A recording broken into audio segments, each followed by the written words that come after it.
What is good, guys and gals, and welcome to the Films and Pixels podcast, episode 17. I am your host, Afif. And this week, I'm very much excited, looking forward to talking about this week's topics for this episode. First of all, Elon Musk finally completes his dream of taking over Twitter. He completely buys the entire company and more details behind the scenes. I'm excited to also break down a CinemaCon 2022 event that happened between April 25 till April 28. Already news of the Fast and Furious 10th movie, Fast X, already needs a new director, but since then, that solution has been solved, although very costly. James Gunn defending his friend Chris Pratt despite calls of a recast. I'll explain why. It seems like also that Sony is teasing the Xperia 1 Mark IV. More on that as well. And I also want to talk about personally my early on impressions so far after like 12 hour playthrough of Hollow Knight, an indie Metroidvania game. I'm looking forward to that as well. But before we begin everything else, if you haven't done so, you know the drill. Comment, like, subscribe, follow, all that. Yada yada. Support Patreon, all that good stuff. Like the social media links, follow the pages. Subscribe to the YouTube page. It helps. Comment. Helps with the engagement. All that good stuff. Share with your friends. Share with your family. Share with your wife, girlfriend, brother. Whoever you're cheating on. I don't know. Just share. Let everyone know this episode, this podcast, all that good stuff. So, you know, whatever. All in good fun. Right? Yeah. Anyway. So yeah, let's get started from here on out. Guys and gals, before anything else, before I talk about any other subjects, I really want to completely break down everything that happened from CinemaCon. This was a major big event. Wow. From April 25 to April 28, a presentation in Las Vegas from different film studios occurred, revealing a bunch of upcoming movie slates and trailers and so forth. So, hopefully with this recording done before the 20-minute mark, I'm going to start with Sony Pictures. Sony started the CinemaCon presentation event with a few trailers. They talked about originality. So first there was Where the Crawdads Sing, coming July 15. Also more trailers as well with major stars. Bullet Train, starring Brad Pitt, coming July 29. Also, The Woman King, starring Viola Davis, releasing September 16. So that's something to look forward to. Also, announcements regarding the Spider-Man IP. They still own all that. And plus there was, so announcement on a third Venom movie and Ghostbusters 5. Whether you're excited about those or not, that's really up to you.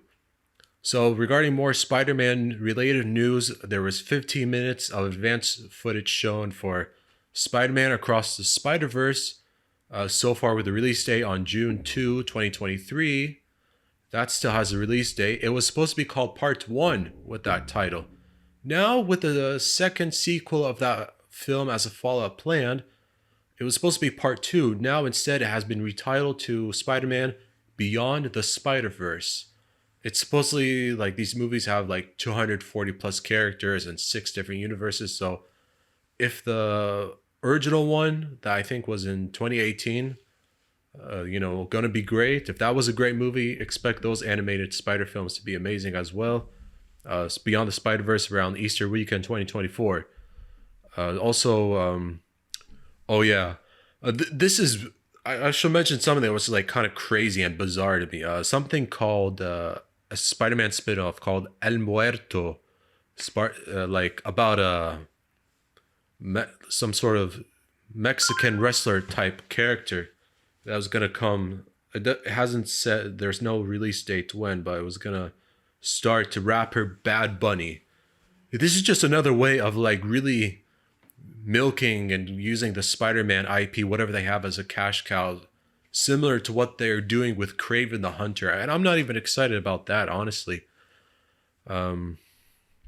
Also, like there's been like some sizzle reel of some upcoming films like 65 starring Adam Driver, and there was like 10 seconds of Craven the Hunter and Madam Web footage.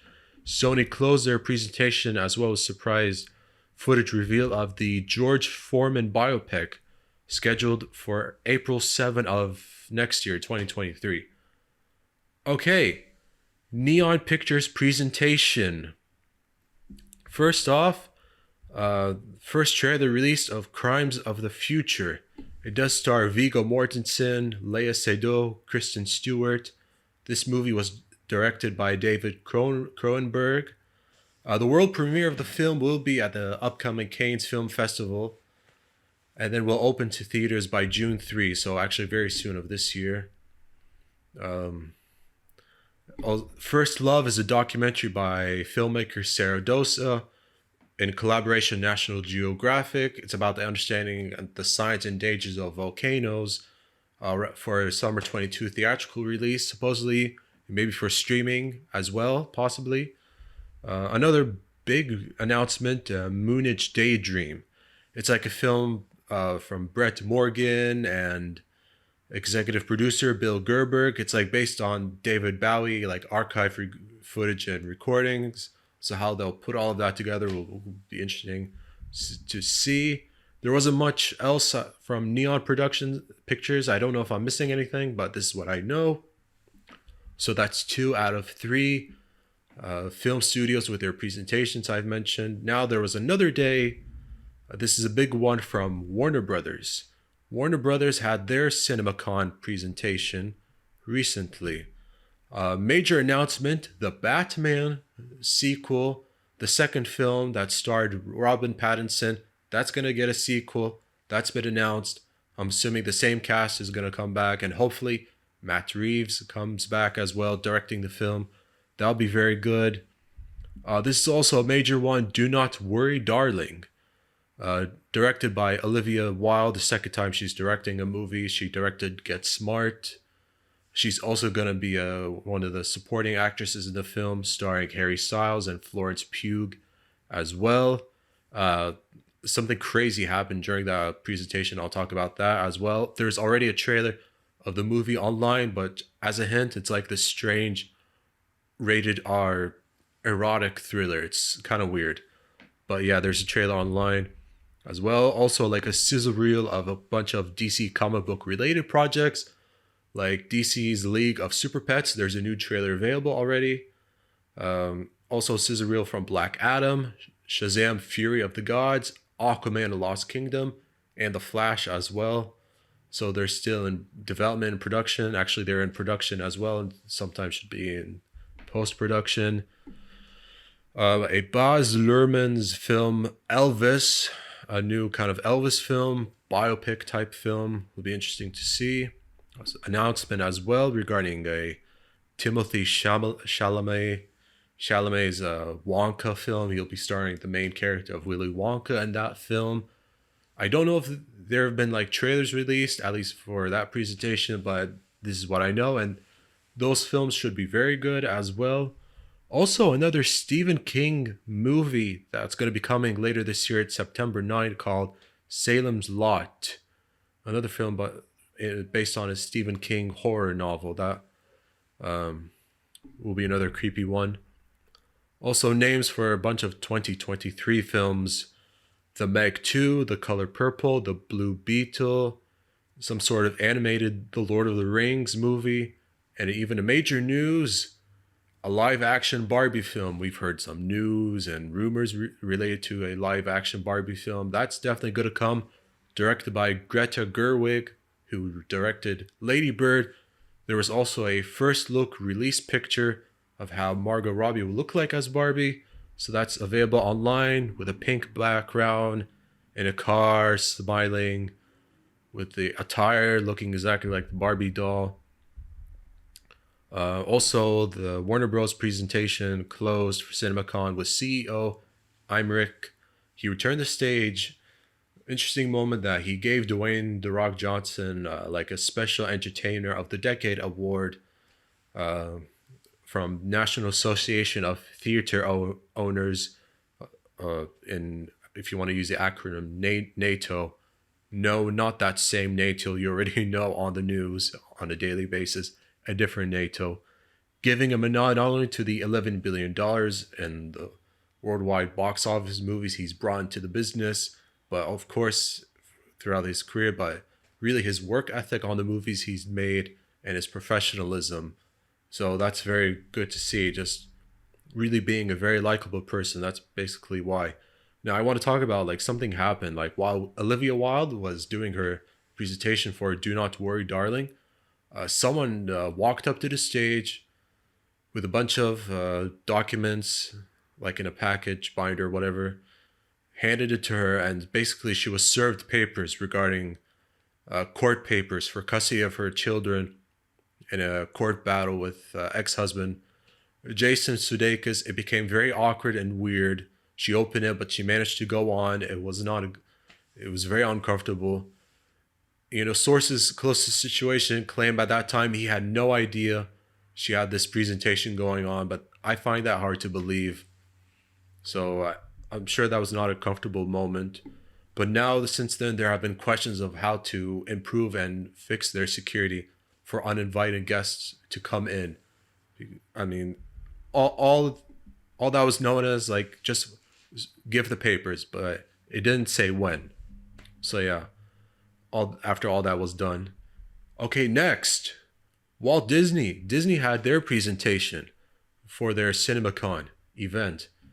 There was a 20-minute clip of Doctor Strange in the Multiverse of Madness. I'm sure like the early parts of the movie, that's already coming very soon, like probably the end of the week or next week. So that'll be very fun to finally see. More Marvel news. Marvel man, Marvel icon guy, everyone's favorite Marvel executive producer, Kevin Feige, said that Marvel Studios will be planning movies for the next 10 years. 10 years of more Marvel films into 2023. Or excuse me, 2032. Damn, bro. He doesn't want to take a vacation.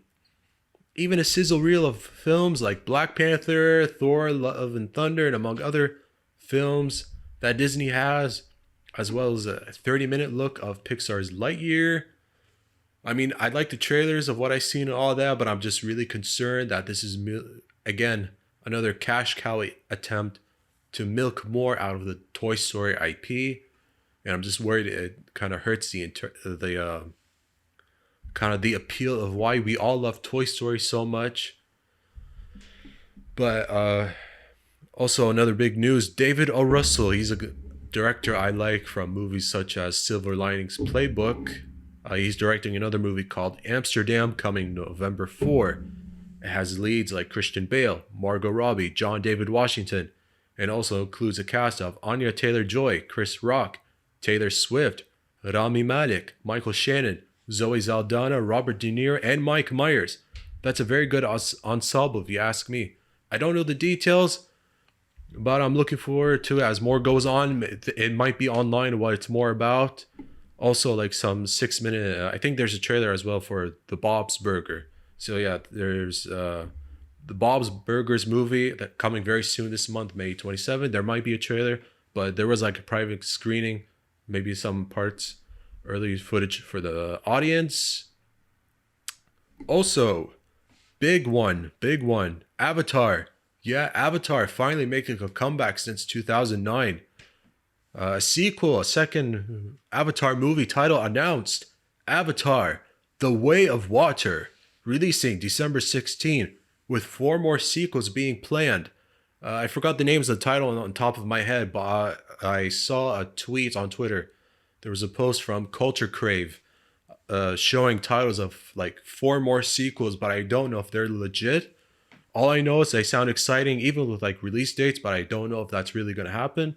But Disney has not said anything about their call. But as for Avatar, The Way of Water, it's going to be filmed with digital 3D tech, HDR, high frame rate, of course, as a standard, IMAX, PLF, and using different Dolby sound technology that's used in 4K TVs, so that should be good to see. Even a possible re-release of the first Avatar film with modern remastered picture and sound for September 3. That'll be good to see. There was even like a release window of upcoming Disney films throughout this year and next year. We'll look forward to that. Okay, fourth presentation between both Universal Pictures and Focus Features, since both shared the stage for this one day.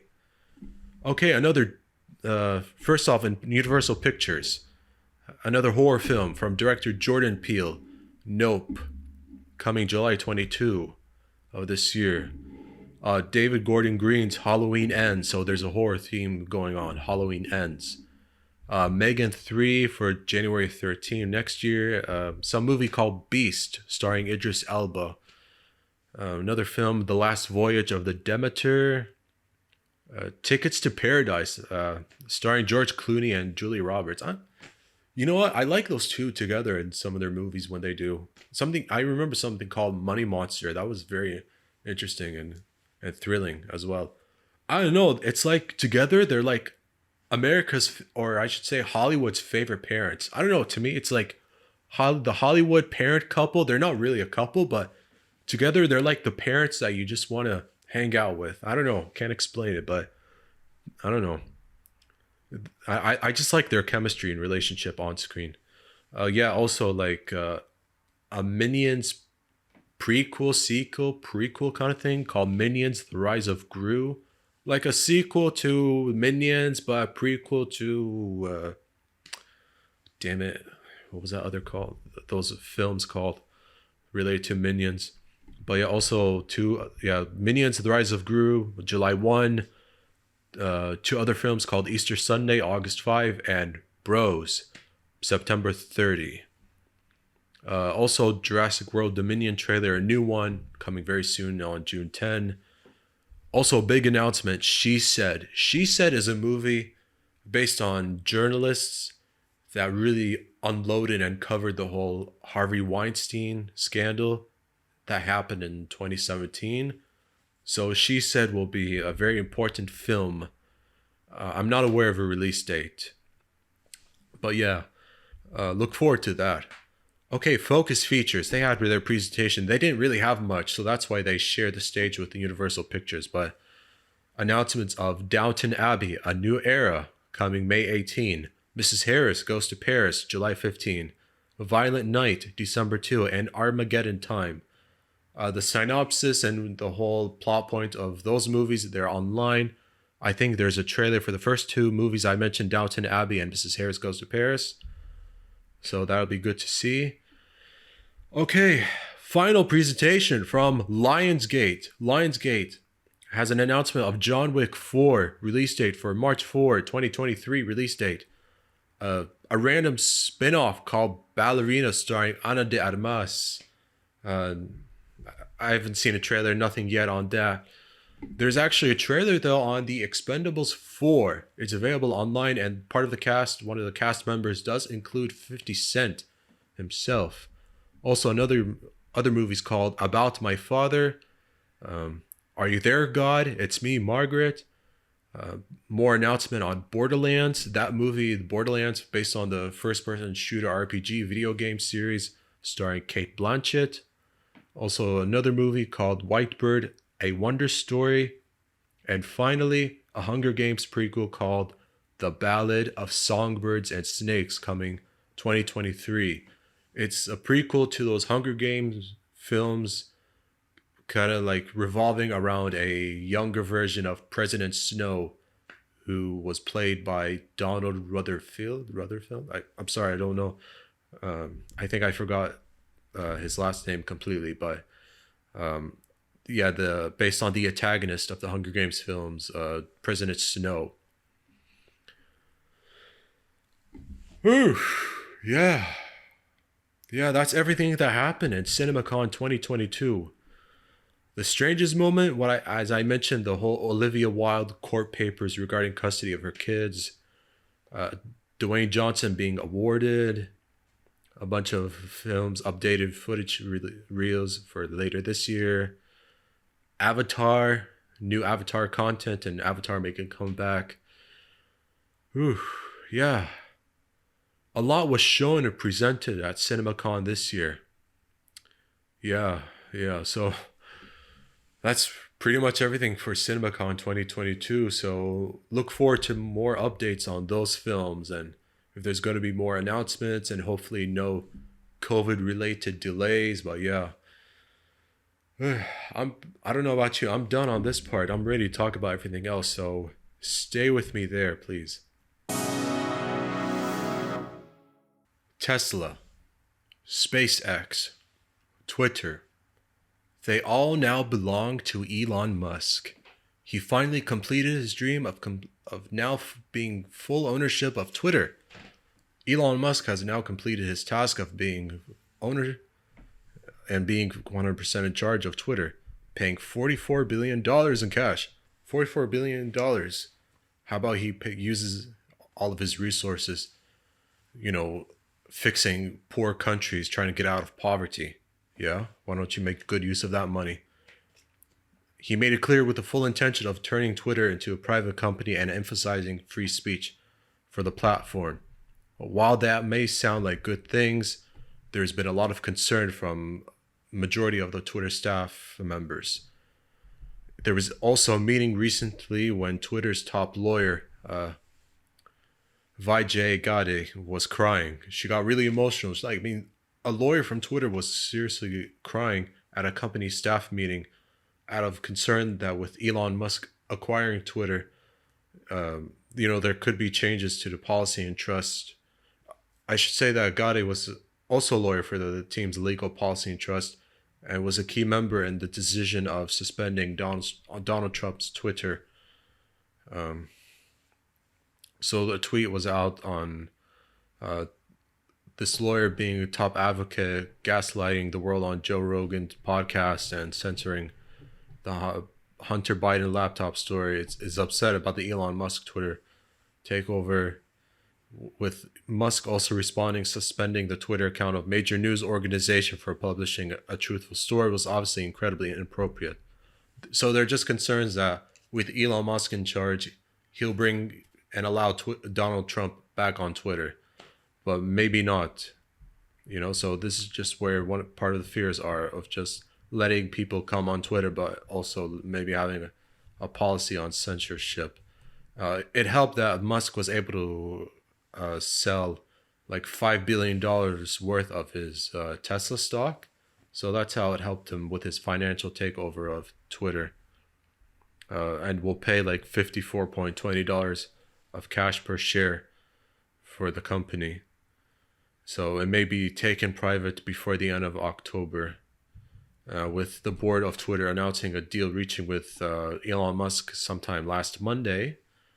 And it represented like 38% premium of Twitter's closing price.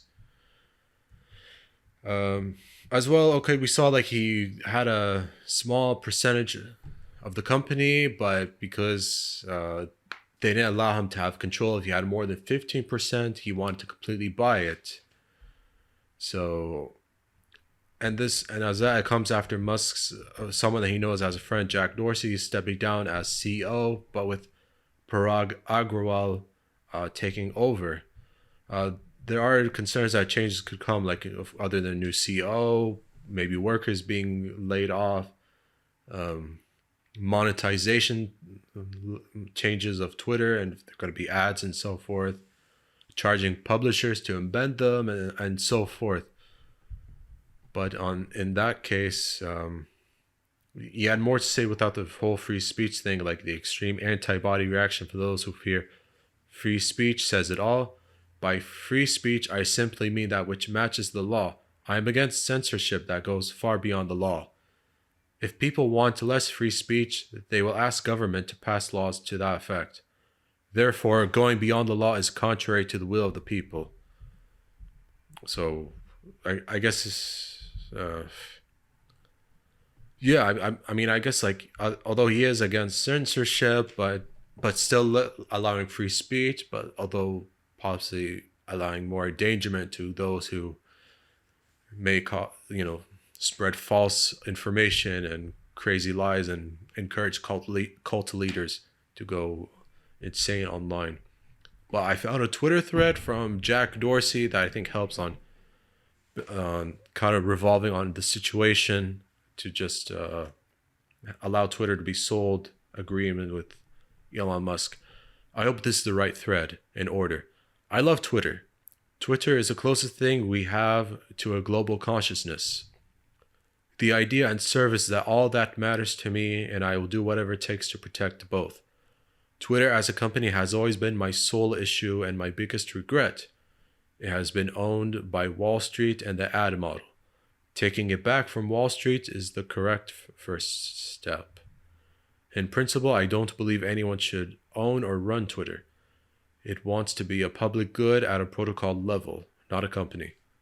Solving the problem of it being a company, however, Elon Musk is the singular solution I trust. I trust his mission to extend the light of consciousness. Elon's goals of creating a platform that is maximally trusted and broadly inclusive is the right one. That is also Parag's goal, and why I chose him. Thank you both for getting the company out of an impossible situation. This is the right path. I believe it all. I believe it with all my heart. I'm so happy Twitter will continue to serve the public conversation around the world and into the stars. So yeah, whether you believe it or not, Jack Dorsey is clearly relieved and happy that Twitter is now out of the whole business model of Wall Street, company ads and so forth, more into a singular solution, singular CEO envisioned with Elon Musk and Parag Agrawal in charge. And so will there be any effect for all of us using Twitter when it goes private? We will know in time, but I think maybe this way it may grow even more as a social media platform. Will Twitter bring back the Fleet feature? And Vine. Now I think about it, I like Fleet. Fleet was kind of like the stories that we see on WhatsApp, Facebook, Instagram, and invented by Snapchat. So I don't think it's a bad idea for Fleet to come back. And maybe now is a good time for Vine to come back.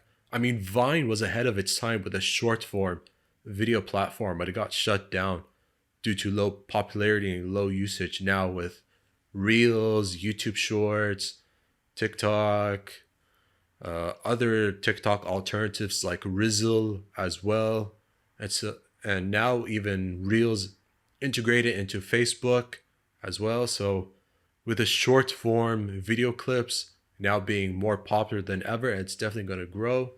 Who knows, maybe they could bring back Vine as well. I doubt it.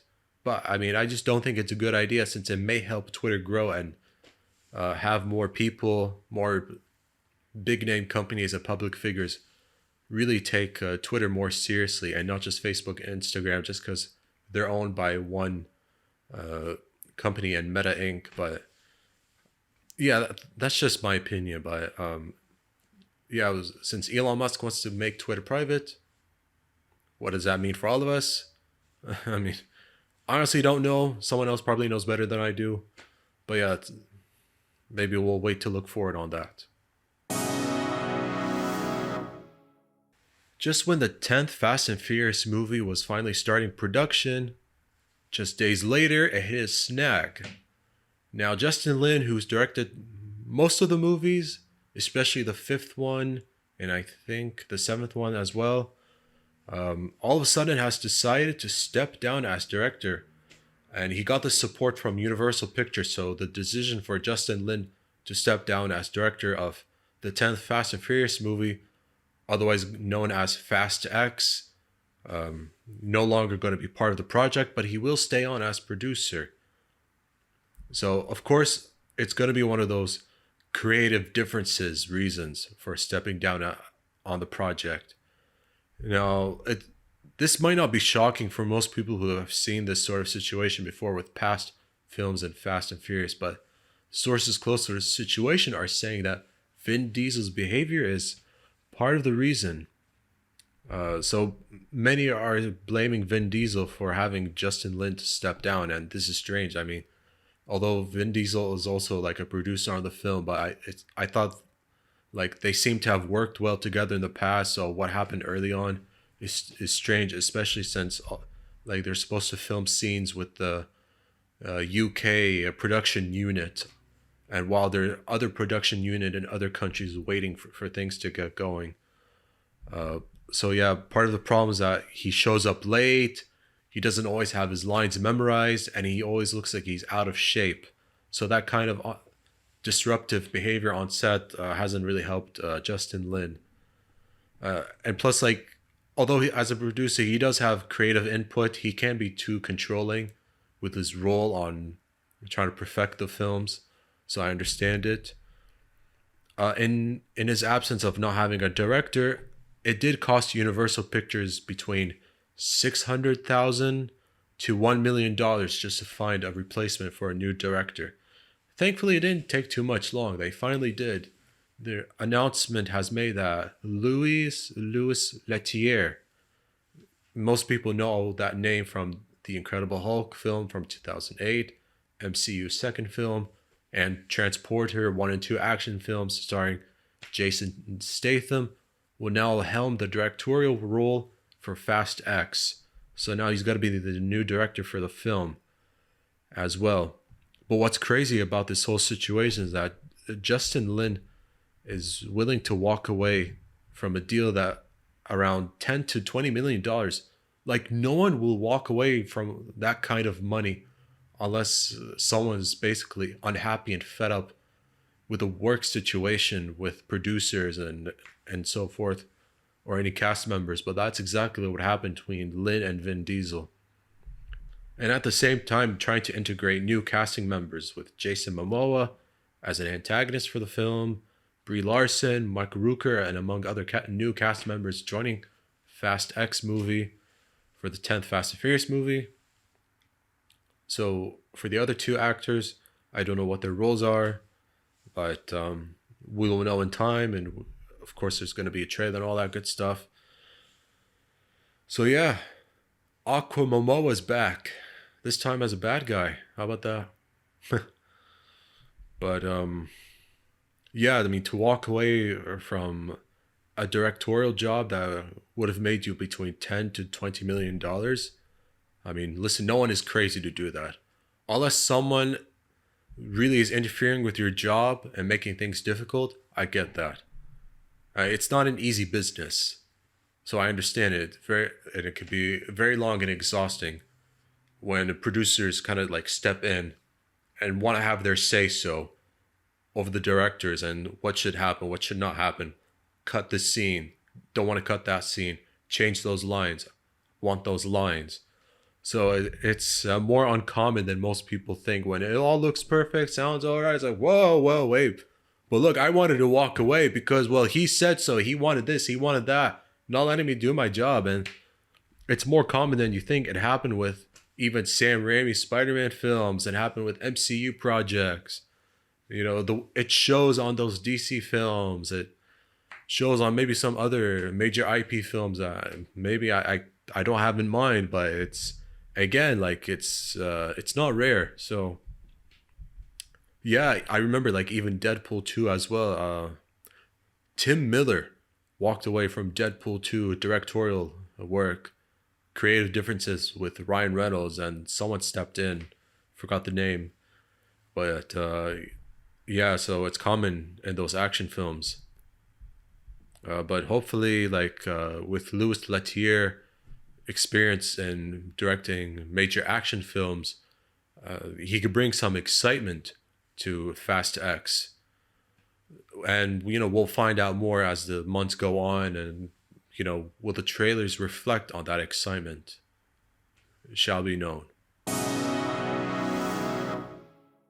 I don't know how or why, but it just seems like someone related to the Guardians of the Galaxy films can't seem to stay away from controversy or their name being placed in controversy. And we all know this is not the first time.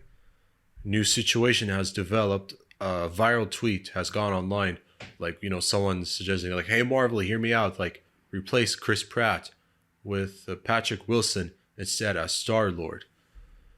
Now, the reason why someone brought this idea up, because there are still questions of Chris Pratt's alleged belief with like a church, political affiliation, and a church with anti-LGBTQ views. So basically, if anyone that clapped back and clearly has supported Chris Pratt publicly, it's James Gunn. He did clap back and responded with a series of tweets to a user defending him. First saying, "For what? Because of your made up, utterly false beliefs about him? For something that someone else told you about him that's not true? Chris Pratt would never be replaced as Star-Lord. But if he ever was, we would all be going with him." So yeah, I mean, like, look, you can say whatever you want about James Gunn with his past mistakes about and all that about like pedophilia tweets and jokes and all that. But I mean, like, you just appreciate the fact that he just defending his friend and co-working star. After all, like the cast of the Guardians did defend James Gunn when for a couple of years he was fired by Marvel and Disney because of pedophilia tweets and jokes that happened. So I mean, like, of course he'd have his back and return the favor. So that is good to see as well.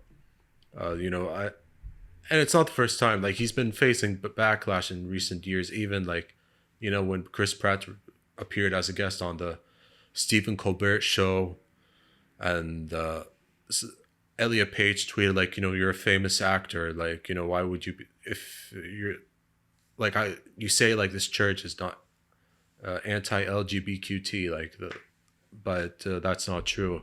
Just calling him out, and controversy sparked ahead like from 2020 presidential election. Simply for like mocking the significance of voting. Like he stayed away from it, simply not saying either he's Democratic or Republic. So just wanted to stay out of politics, and he's been ridiculed for some time regarding the discrimination against this church, supposedly against LGBTQ. But with those questioning, saying like he's hateful towards like I don't believe he's hateful towards those groups. I mean, sure, you don't know a person until you meet them, but he's not a malicious person. He doesn't seem like a malicious person, and clearly has no intent for harm. So that's not something that's believable. James Gunn did say this in a Twitter thread about these accusations of him being anti-LGBTQ, saying, "He isn't. I know the church he currently goes to. Do you?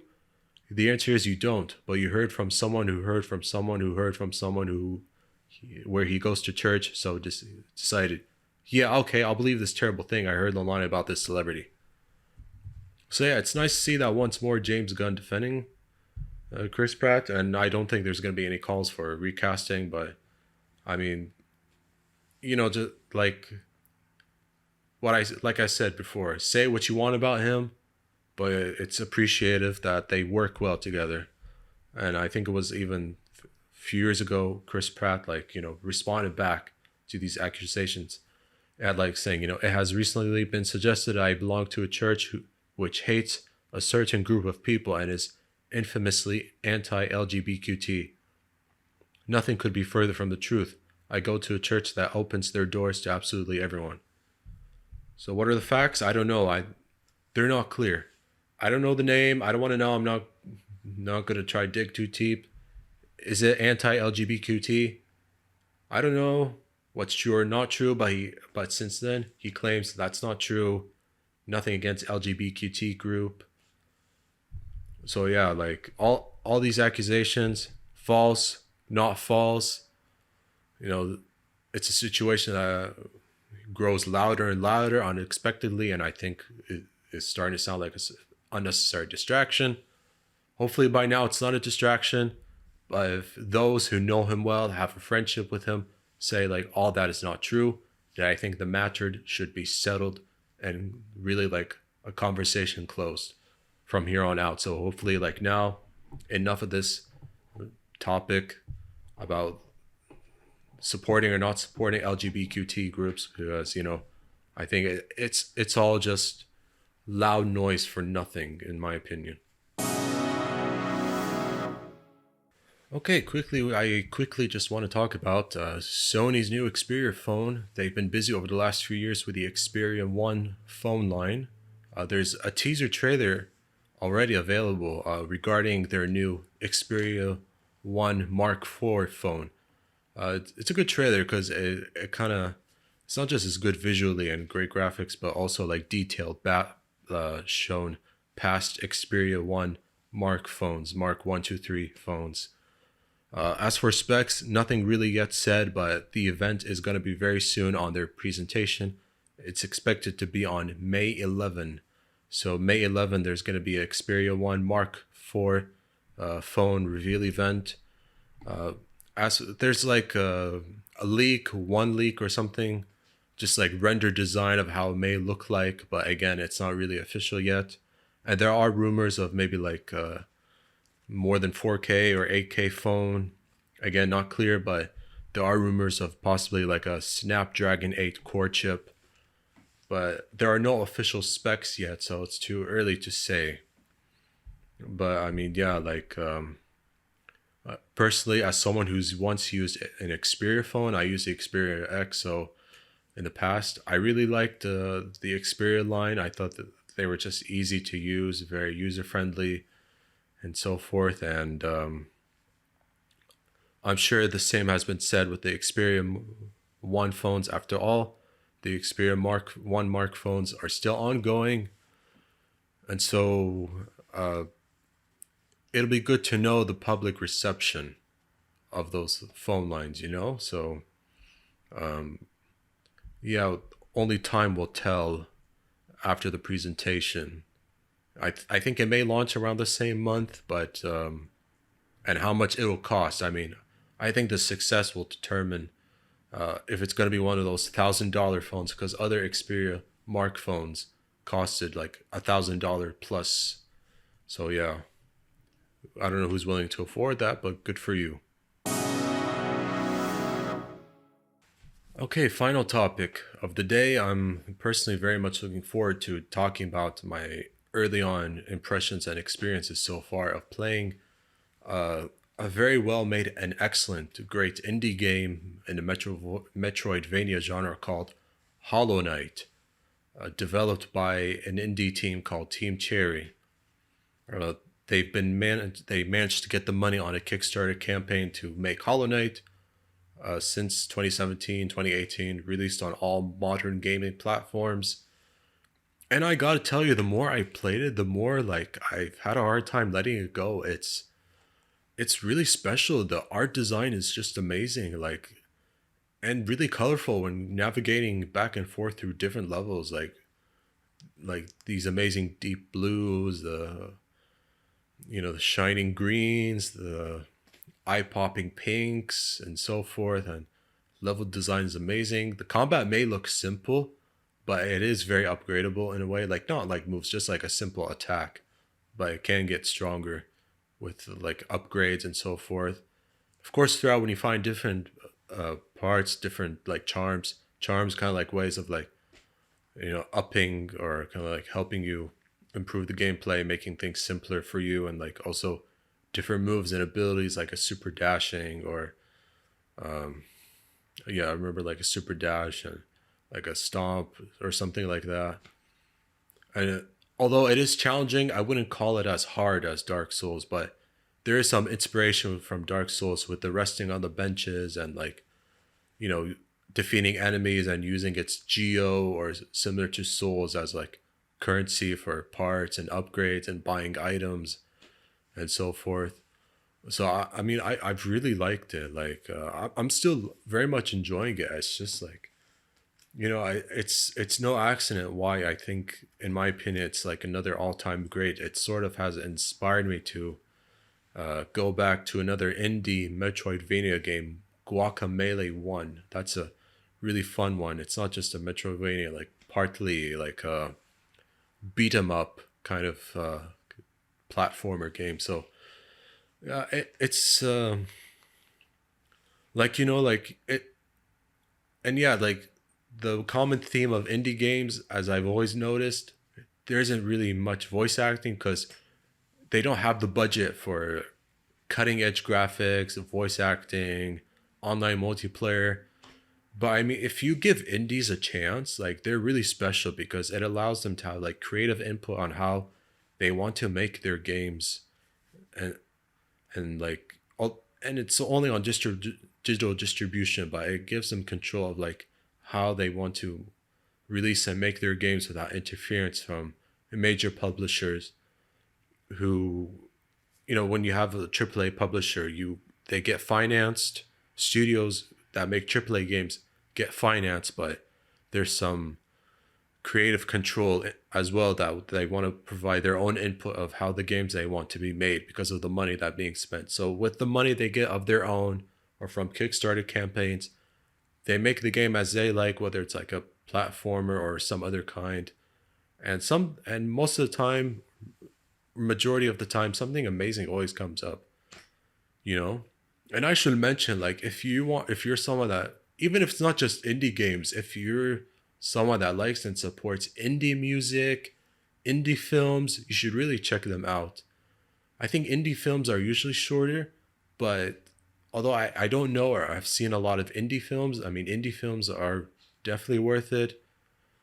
And I think recently it caught my attention, a playlist of indie pop music that's easy on the ears and just pretty good as well. Maybe not super popular, but very good songs. So anything indie that's very artistic is worth checking out. But not to get away from the Hollow Knight topic, but just playing, I'm like, wow, like it got really addictive because it's just like really great.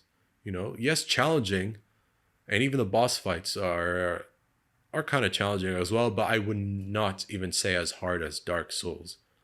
It's not Dark Souls difficult at all, at least in my opinion, just because of the simple nature of how it's made. But when you have more abilities and find more charms, part of the Metroidvania is like going back to places and going to areas you couldn't see or access before. So that was pretty cool. I gotta say, like, I really would recommend it.